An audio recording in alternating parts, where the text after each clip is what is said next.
कि भाई सरकार को निशाने पर ले लेंगे, मुसलमानों के रहनुमा बन जाएंगे।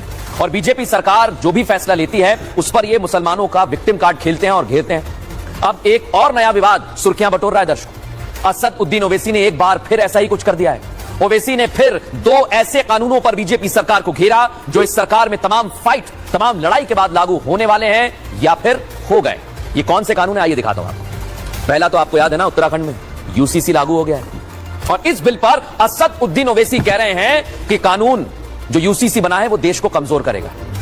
ये तो बात हुई पहले की। अब दूसरा क्या, वक्फ संशोधन बिल, जो बिल बजट सत्र आने वाला है अभी 10 मार्च से, दूसरा बचा हुआ दूसरा भाग उसमें पेश किया जा सकता है। उसे लेकर ओवैसी साहब की तकलीफें इस कदर बढ़ रही हैं कि समझ नहीं आ रहा। उनकी भाषा शैली लगातार बदलती जा रही है और उसमें भी साफ साफ नजर आ रहा है कि असद उद्दीन ओवैसी को सियासत करना है और विक्टिम प्ले करना है। रिपोर्ट देखिए।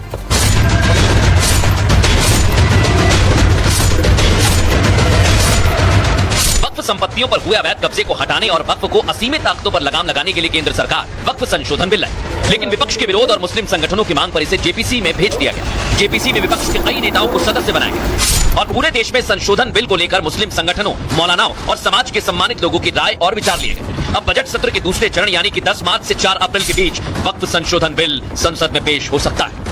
जेपीसी की रिपोर्ट के बाद माना जा रहा है कि संशोधन बिल को पास कराने में सरकार को काफी मदद मिलेगी, लेकिन बिल लाने से पहले ही All India Muslim Personal Law Board ने वक्फ संशोधन बिल के खिलाफ बड़ा ऐलान कर दिया है। बोर्ड ने घोषणा की कि 10 मार्च को दिल्ली के जंतर मंतर पर इस बिल के विरोध में बड़ा प्रदर्शन किया जाएगा। प्रदर्शन के जरिए केंद्र सरकार पर दबाव बनाने की कोशिश की जाएगी और वक्फ की दादागिरी को जारी रखा जाएगा। जेपीसी के सदस्य रहे एआईएमआईएम के अध्यक्ष असद उद्दीन ओवैसी ने भी वक्फ के खिलाफ मुसलमानों को भड़काना शुरू कर दिया। भड़काने के लिए इस बार भी मस्जिदों का सहारा लिया जा रहा है, मुसलमानों को डराया जा रहा है, बरगलाया जा रहा है और ये बताया जा रहा है कि केंद्र सरकार मुस्लिम विरोधी है।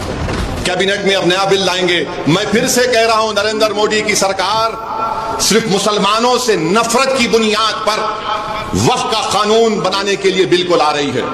मुसलमानों की मस्जिदों को छीनने के लिए, दरगाहों को छीनने के लिए, खानखाहों को छीनने के लिए, कब्रस्तानों को छीनने के लिए, इवैक्यू प्रॉपर्टी जो वक्फ है उसको छीनने के लिए और जो लोग वक्फ की जायदाद पर कब्जा करके बैठे हैं उनको इनाम देने के लिए यह कानून बना रही है। मुसलमानों को भड़काते भड़काते ओवैसी की जुबान पर असली डर आ गया। ओवैसी समेत कई मौलानाओं को यह डर है कि जिस वक्फ पर अभी तक कुछ खास लोगों का कब्जा था उसमें जिला अधिकारी की निगरानी बढ़ जाएगी, महिलाओं की भागीदारी बढ़ जाएगी, जो ओवैसी जैसे नेताओं के लिए परेशानी का सबब बन सकती है।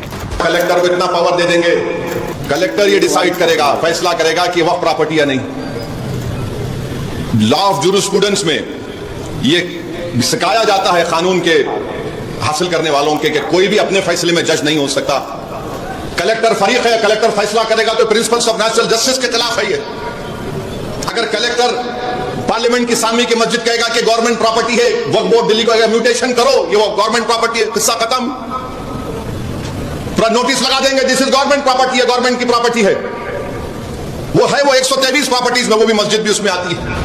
वक्फ बोर्ड संसद से लेकर कुंभ की जमीन पर अपना दावा ठोक देता है तो ओवैसी जैसे नेताओं की जुबान सिल जाती है। लेकिन अगर वक्फ की मनमानी रोकने के लिए कलेक्टर की निगरानी लगा जाए तो इनको परेशानी होने लगती है। वक्फ संशोधन बिल में यह प्रावधान किया जा रहा है कि वक्फ के दावे से काम नहीं चलेगा, बल्कि जिस संपत्ति पर दावा किया है उसके मालिकाना हक के दस्तावेज दिखाने होंगे। लेकिन ओवैसी जैसे लोग अपनी तकरीर को सही साबित करने के लिए अनर्गल बयानबाजी से भी पास नहीं आ रहे। बोल रहे कि पोर्टल पे चलाओ, 6 महीने में नहीं चलाएंगे तो तुम्हारी प्रॉपर्टी नहीं और तुमको टाइटल दिखाना पड़ेगा। मोदी जी आप अपनी डिग्री दिखाने के लिए इतना डरते हैं।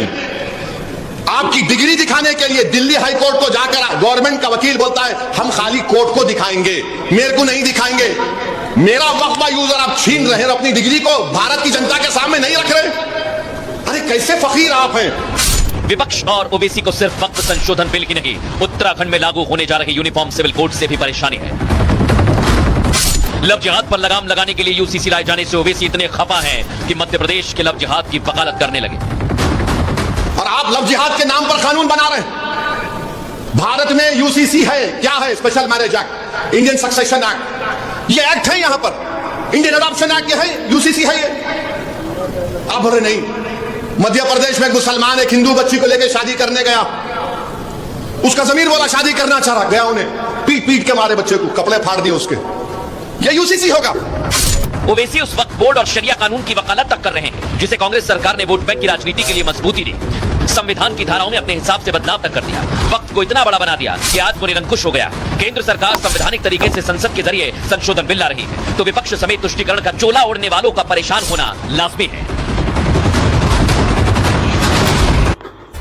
देखा दर्शकों आपने, और ये विवाद धीरे धीरे जैसे जैसे 10 मार्च की तारीख करीब आएगी बढ़ता जाएगा। बहरहाल आज खबरों में आगे बढ़ेंगे और एक ऐसी खबर लेकर आए हैं जहां नेताजी की जबान फिसल गई, इसलिए हम कह रहे हैं नेताजी जरा संभल कर। और इस समाज की सबसे बड़ी एक दुविधा हो गई है, जो जनता नेताओं को चुनकर सदन तक पहुंचाती है, उसी जनता को ये प्रतिनिधि भिखारी की श्रेणी में डालने से गुरेज नहीं करते। जब वोट चाहिए होते हैं तो अपने अगले 5 साल संवारने के लिए वोट का खाली कटोरा लेकर जनता के दरवाजे पर पहुंच जाते हैं। महिलाएं इन्हें माता बहनें नजर आती हैं, लेकिन बारी जब उन्हीं माताओं बहनों की आती है, उसी जनता को सुनने की आती है, सेवा की आती है, उनकी समस्याओं को सुलझाने की आती है, तो ये सो कॉल्ड नेताजी अपनी जनता को भिखारी बना देते हैं।